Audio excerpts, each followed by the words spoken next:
আসসালামু আলাইকুম। অস্ট্রেলিয়া একেবারে পূর্ণ শক্তির স্কোয়াড ঘোষণা করেছে। বিশেষ করে অস্ট্রেলিয়ার যে পেস বোলিং লাইনআপ, সেই পেস বোলিং লাইনআপটা নিয়েই সবচাইতে বেশি কথাবার্তা হচ্ছে যে এই পেস বোলিং লাইনআপের এগেইনস্টে বাংলাদেশের টপ অর্ডার কতটুকু ভালনারেবল থাকবে কিংবা কতটুকু তারা কাউন্টার অ্যাটাক করতে পারবে, সেই ব্যাপারে আলোচনার বিষয়বস্তু হচ্ছে। ডেফিনেটলি বাংলাদেশের তো আসলে টপ 2 নিয়ে যদি চিন্তা করেন, শুরুতে ওপেনিংয়ে যারা নামেন এই টাইপের কন্ডিশন এবং এই ধরনের পেস বোলিং এর এগেইনস্টে আপনি যখন মোকাবেলা করবেন, এই দুইটা উইকেটটাকে তো মোটামুটি স্যাক্রিফাইস করেই রাখতে হয় সাধারণ ধারণা অনুযায়ী।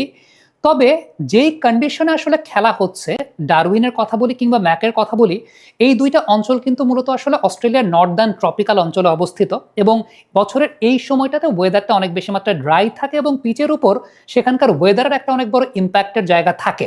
সত্যি কথা বলতে বাংলাদেশের যে আসলে টপ অর্ডারের ব্যাটিং ভালনারেবিলিটি, সেখানে আসলে কোনো ওয়েদার ফ্যাক্টরও আসলে কাজ করে না। এই কোয়ালিটির পেস বোলিং এর এগেইনস্টে বাংলাদেশ সবসময় আসলে ভালনারেবল থাকে।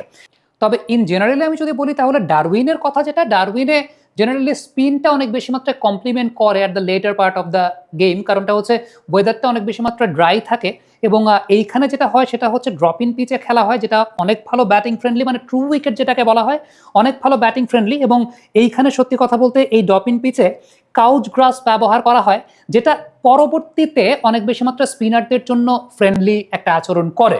এবং এই টিমটাতে কোয়ালিটি স্পিনার নেথান লায়ন আছেন এবং সত্যি কথা বলতে যে এটা বাংলাদেশ ব্যতীত অন্য যে কোনো টিম যদি হতো, আমি বলতাম যে ডারউইনে যখন খেলা হচ্ছে অস্ট্রেলিয়ার পেস বোলারদের চাইতে নেথান লায়ন অনেক বেশি মাত্রায় ডেঞ্জারাস। কিন্তু টিমটা যখন বাংলাদেশ, তখন আসলে ওই কনফিডেন্সটা কাজ করে না ওইভাবে যে পেস বোলারদেরকে ওইভাবে হ্যান্ডেল করতে পারবে। কারণ বাংলাদেশের ব্যাটসম্যানরা ওই টাইপের কন্ডিশনগুলোতে, মানে ওই লেভেলের বোলার যারা আছেন, আপনি বোলান্ডের কথা বলেন, স্টার্কের কথা বলেন, কামিন্সের কথা বলেন, হেজলউডের কথা বলেন, তাদের ভালনারেবিলিটি আসলে ওই টাইপের বোলিং এর এগেইনস্টে থাকে। তবে ন্যাচারালি বা জেনারেলি যখন ডারউইনে খেলা হচ্ছে, ডারউইনে কিন্তু স্পিনারদেরকে অনেক বেশি মাত্রায় কমপ্লিমেন্ট করে থাকে। So that is Y Australia এই লাইন আপে ফ্রন্টলাইন স্পিনার বলতে নেথান লায়নকে রেখেছে। আমার কাছে মনে হয় যে বাংলাদেশ যদি মানে ব্যাটিংটা একটু চালিয়ে যেতে পারে পেসারদের এগেনস্টে, স্পিনাররাই বা নেথান লায়নই সেই জায়গাটা অনেক মানে ভাইটাল ফ্যাক্টর হতে পারেন। বা বাংলাদেশের সঙ্গে আসলে এই জায়গাটা ভাইটাল ফ্যাক্টর নিয়ে ওইভাবে আলোচনা করার সুযোগের জায়গাটা নাই, কারণ আমরা জানি যে আমাদের টেস্ট টিমটা আসলে যেই সেট আপে তৈরি করা হয় ওই পেস বোলিং এর এগেনস্টে আসলে খুব ডিফিকাল্ট একটা জায়গা। আর ম্যাকের কথা যদি বলি, সেটাও কিন্তু আসলে ওই নর্দার্ন ট্রপিক্যাল অঞ্চলে অবস্থিত, যেটাকে আসলে দ্য গ্রেট ব্যারিয়ার রিফ বলা হয়। এবং এই অঞ্চলটাতে বা এই স্টেডিয়ামটা প্রায় রিসেন্টলি $24 মিলিয়ন আপগ্রেডেশন করা হয়েছে একটা ওয়ার্ল্ড ক্লাস স্টেডিয়াম বানানোর জন্য। এবং এখানকার কন্ডিশনটাও কিন্তু আসলে অনেক বেশি মাত্রায় ব্যাটিং ফ্রেন্ডলি থাকে। মানে অস্ট্রেলিয়ার যে এই নর্দার্ন ট্রপিক্যাল অঞ্চলটা, সেই নর্দার্ন ট্রপিক্যাল অঞ্চলটাতে আসলে পার্ট বা গ্যাবার মতো কিন্তু ওইরকম হাই বাউন্সি উইকেট থাকে না। এইসব জায়গার উইকেট ব্যাটিং এর জন্য বেশ ভালো থাকে এবং at the latter part of the match স্পিনাররা বেশ ভালো কার্যক্রম করতে পারেন।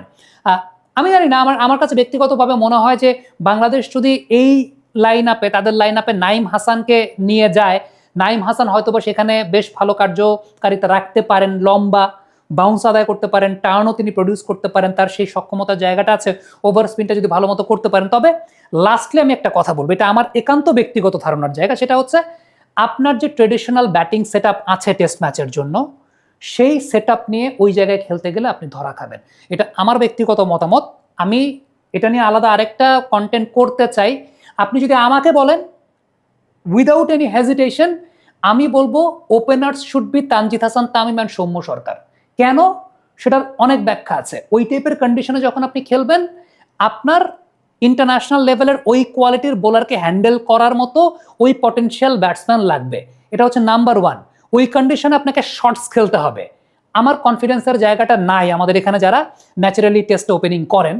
সৌম্যর কথাটা আমি কেন বললাম, আপনি একটু সৌম্যর অ্যাওয়ে টেস্ট ম্যাচের পরিসংখ্যান দেখবেন, জাস্ট হোম টেস্ট ম্যাচের পরিসংখ্যান দেখার দরকার নেই, অ্যাওয়ে টেস্টের সৌম্যর পরিসংখ্যানের জায়গাটা দেখবেন। সো যদি সত্যি কথা বলতে আমি অস্ট্রেলিয়ার কন্ডিশন চিন্তা করি, অস্ট্রেলিয়ার কন্ডিশন বিবেচনা করি, এমনিতেও যারা আমাদের ট্রেডিশনালি টেস্টে ওপেনিং করেন তারা এমনিতেও আসলে ফ্লপ করার পসিবিলিটি বেশি থাকে। আমি মানে এটা বলছি না তারা ফ্লপ করবে, বাট কনফিডেন্স পাওয়া যায় না। আমার কাছে মনে হয় যে ওই টাইপের কন্ডিশনে ওই টাইপের বোলিং অ্যাটাক যখন আপনি করবেন, you have to do the counter attack, you have to go with some different strategy. এবং সেই জায়গাটাতে আমার কাছে মনে হয় তানজিদ তামিমের অলরেডি টেস্ট খেলার এক্সপিরিয়েন্স আছে, সৌম্য সরকারেরও অ্যাওয়ে টেস্ট খেলার এক্সপিরিয়েন্স আছে।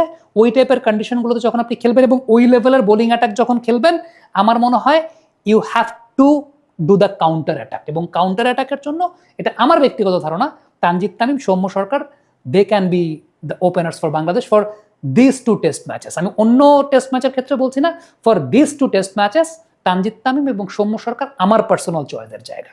কমেন্ট বক্সে আপনাদের মন্তব্য মতামত জানতে চাই।